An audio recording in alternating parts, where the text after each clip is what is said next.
پھر خدا میں اور دوسرے حلول کرنے والی چیزوں میں کیا فرق رہا؟ جیسے رنگ و مزاح، خوشبو، بدبو، نرمی، سختی، گرانی، نیکی، تمام یہ صفتیں اشیاء میں حلول کرتی ہیں، اور اگر ان کے کوئی محل نہ ہو تو یہ چیزیں بھی نہ پائی جائیں، تو کیا خدا بھی ایسا ہی ہے؟ پھر یہ محل جو مخلوق ہے وہ تو حادث ہے، یعنی وہ بزرگ اشخاص، اور حلول کرنے والا یعنی خدا ندیم ہو جائے۔ اس کے برعکس کیوں نہ کہ محل قدیم ہوتا اور حلول کرنے والا حادث، کیونکہ حلول کے مسئلے میں محل مستقل ہوتا ہے اور حلول کرنے والا غیر مستقل و ناپائیدار۔ پھر وہ جو محل کے پہلے موجود تھا، جس نے سارے محل پیدا کیے، یعنی کہ خداوندہ، وہ محل کا محتاج کیسے ہو گیا؟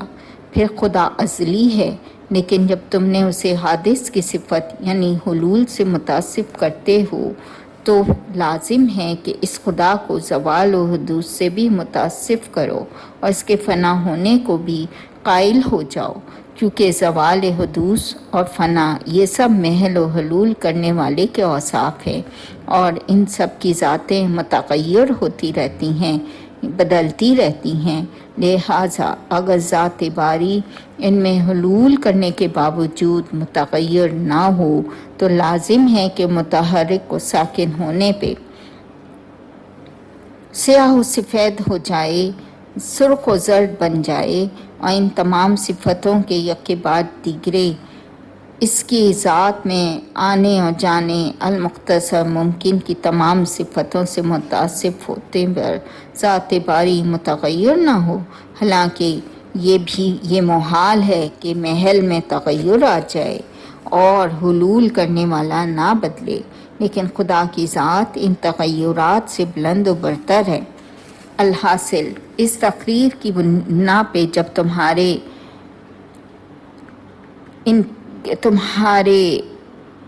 ان کے برخلاف خدا کا کسی شے میں حلول کرنا باطل ہوا تو تمہارے عقیدے کی بنیاد بھی برہم ہو گئی، یعنی خدا کا ان بزرگوں کے پیکر میں حلول کرنا، تمہارا اس حلول کے دھوکے میں ان بتوں کی پرستش میں خدا کی تعظیم بجا لانا۔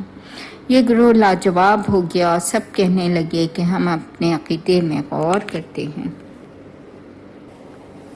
پھر دوسرے گروہ سے مخاطب ہو کے فرمایا، یہ بتاؤ، جب تم ان لوگوں کی صورتوں کی عبادت کرتے ہو جو خدا کی عبادت کرتے تھے، تم ان کے لیے سجدہ کرتے اور نمازیں پڑھتے، اپنے باوقار چہروں کو ان کے لیے سجدے میں خاک پہ رکھتے ہو، تو رب العالمین کی بندگی کے لیے کون سی شکل بجا رکھی ہے؟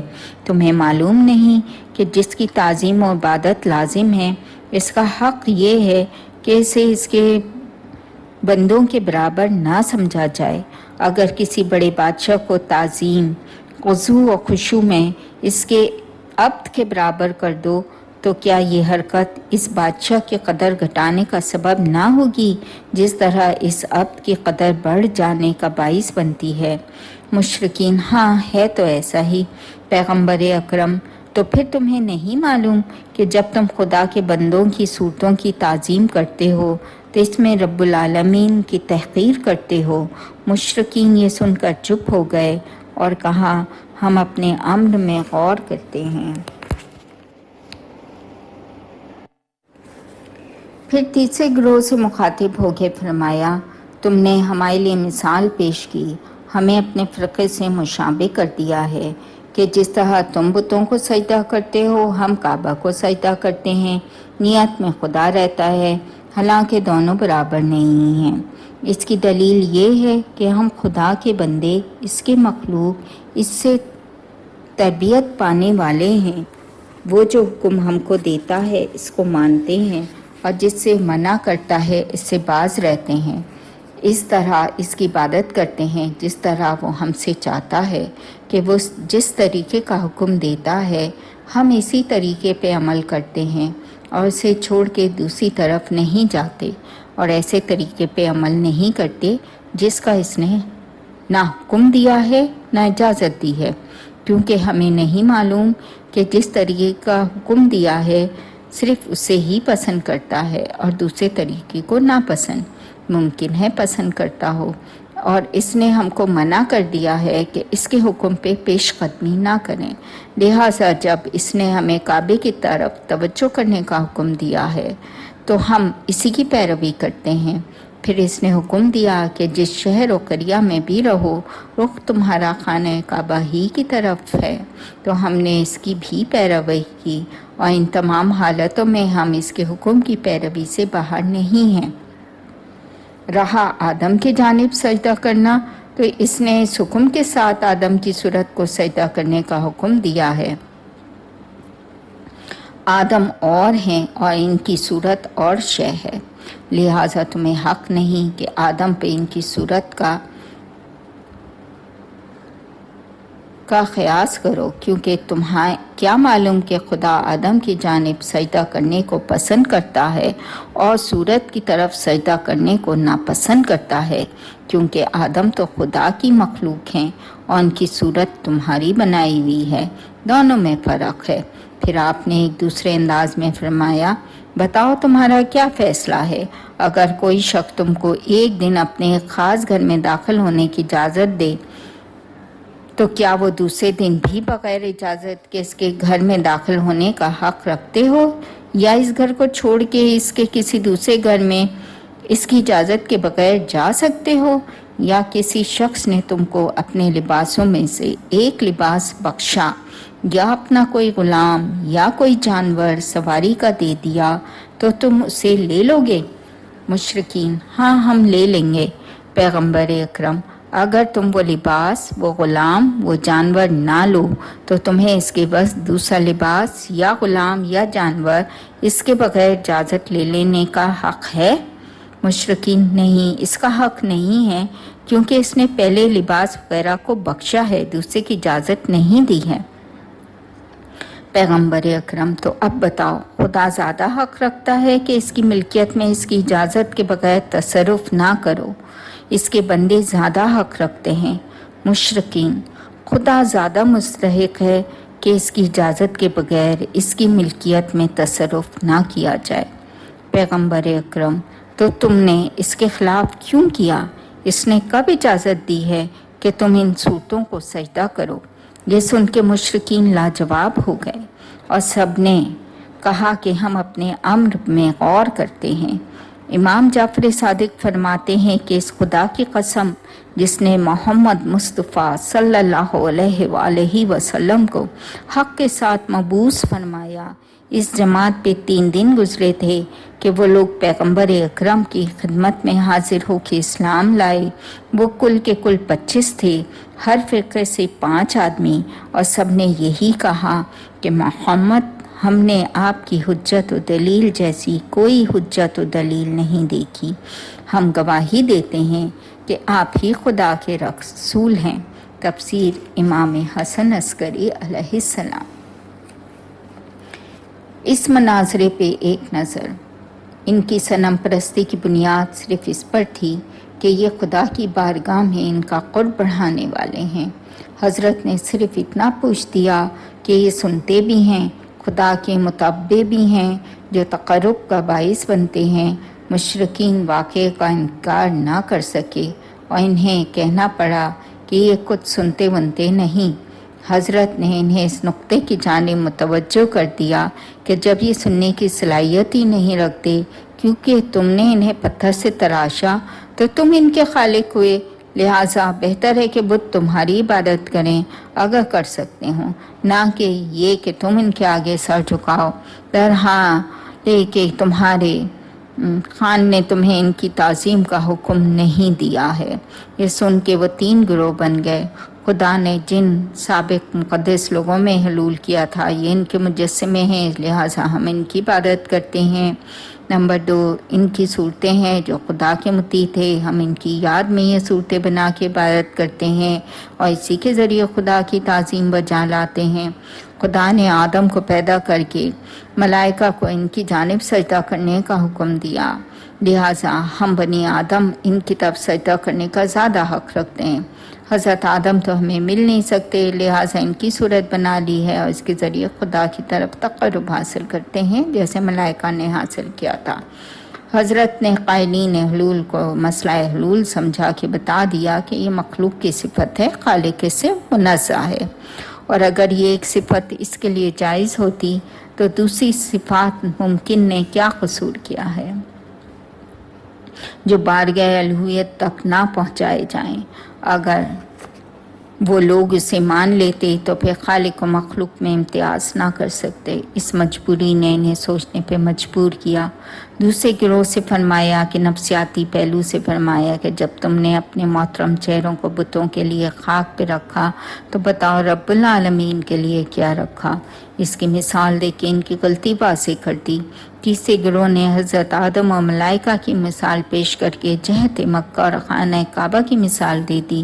ان کا مقصد یہ تھا کہ آخر آپ بھی آپ کے متبعین بھی خانہ کعبہ کی جانب سر جھکاتے ہیں اور مکے سے باہر شہروں میں اس کی مثال بنا کے اس کی طرف سر جھکانے کا حکم دیتے ہیں، تو وہی ہم بھی کرتے ہیں۔ خدا نے آدم کی طرف ملائکہ کو سر جھکائے، ہم آدم کی مثال کی طرف سر جھکاتے ہیں۔ آدم اور خانہ کعبہ برابر، آدم کی صورت آپ کے دوسرے شہروں کی مسجدیں برابر۔ حضرت نے اس قیاس میں جو فرق تھا اس کو بیان کر کے انہیں بتا دیا کہ وہ غلطی پہ ہیں۔ وہ یوں کہ حضرت کو جس طرح خانہ کعبہ کی طرف سر جھکانے کا حکم تھا، اسی طرح شہروں میں مسجدیں بنانے کی اجازت تھی، اور یہ ساری مسجدیں باجازت خدا تھیں۔ لہٰذا مشرکین سے ان کے قیاس کی بنا پہ قہراً سوال پیدا ہو گیا کہ خدا نے آدم کی جانب سجدہ کرنے کا حکم دیا تھا، آدم کی مورت کی طرف سر جھکانے کا حکم کہاں دیا ہے؟ اس کا کوئی جواب نہ تھا۔ حضرت نے مثال دے کر سمجھا دیا کہ یہ انسانی فطرت کا حکم ہے کہ دوسرے کی ملک میں اتنا ہی تصرف جائز ہے جتنے کہ اس کا مالک اجازت دے۔ جب خدا نے غیر آدم کی طرف سجدہ کرنے کی اجازت ہی نہیں دی تو تمہیں خدا کی ملک میں تصرف کا کیا حق حاصل ہے؟